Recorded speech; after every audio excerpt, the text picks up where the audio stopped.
John Lord here again in our garden, and we were going to talk about autumn leaf drop and all the rest of it, but the problem with our garden is it's still looking very well on 10th of October.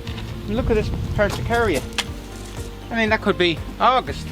What I found about these Persicarias, they like heavy, good heavy, rich soil, clay soil. They seem to like that best, and that makes them repeat flower. And look at this Kilia here.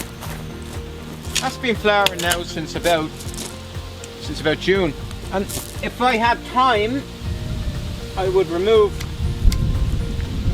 some of the older flowers, and I also remove ones that fall out.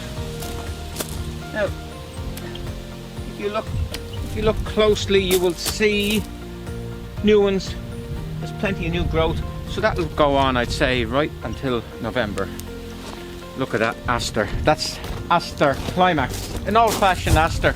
Very reliable. Comes up flowers every year. Falls over a little bit. The drier, the sunnier it is, the shorter it will be, and the less floppy it will be. But that's such a reliable Aster, and it doesn't get mildew. Here's my linear compost heap where I throw everything. And this is one of the very late flowering Helianthus, and that's a runner. That's a dead flower. Live one. Very, very easy. I think it's atrorubens, but I'm not 100%. I never got a name for that. That actually came to my mother's garden years ago. It's nice to have the odd plant to remind you of the past. Now we're going to look at a little bit of autumn colour. We're going to look at probably the best autumn colour tree around here. This one here is called Liquidambar. And of course, for some reason it's not performing. It's still happy. If it's green now, it means it's still growing. It's not bothered. It will eventually produce the lovely rich colours like this here.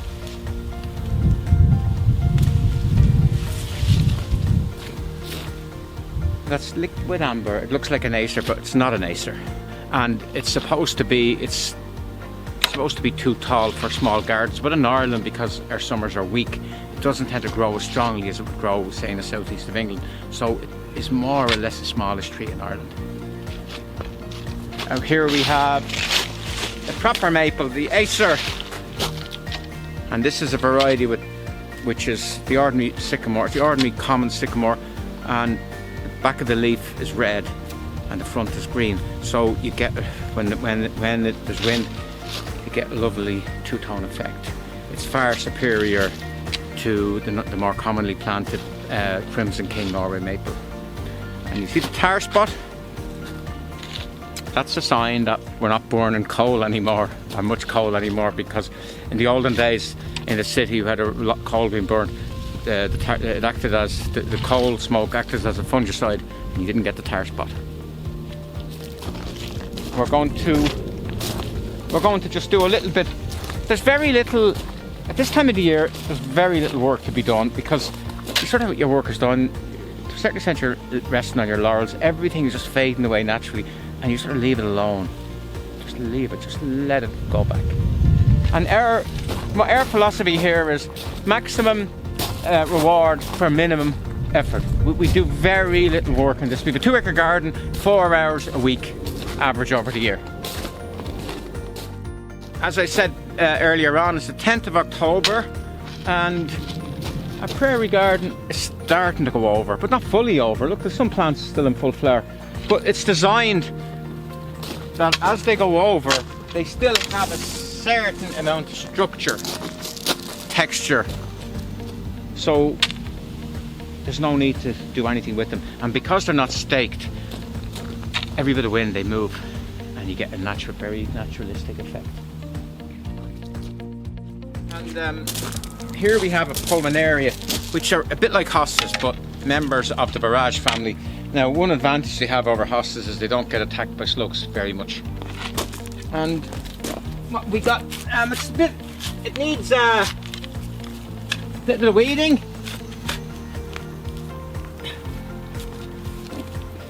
and there's a sort of a gap here and a gap there. What we do is we'll lift this one. Have a look. So, the Persicaria is sort of coming across there, so it's not needed. So we lift it and have a look.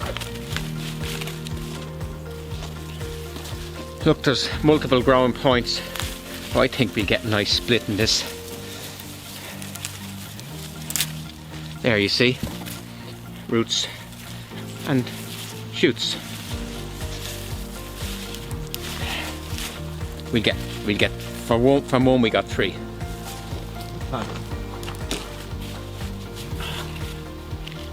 And we plant one here, best one here, and we plant one there, and we plant one there.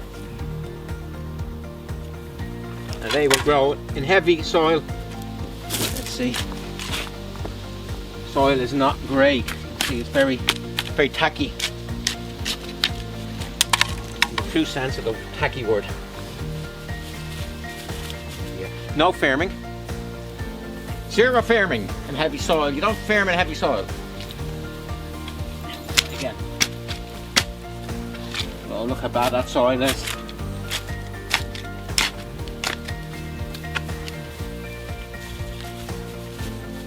No farming. And we put the gap here.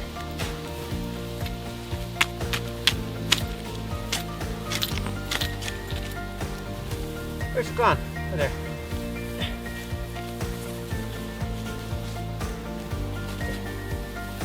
It's a bit over.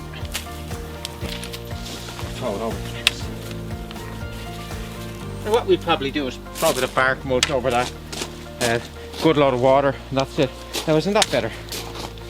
Isn't that fuller? That's an autumn job.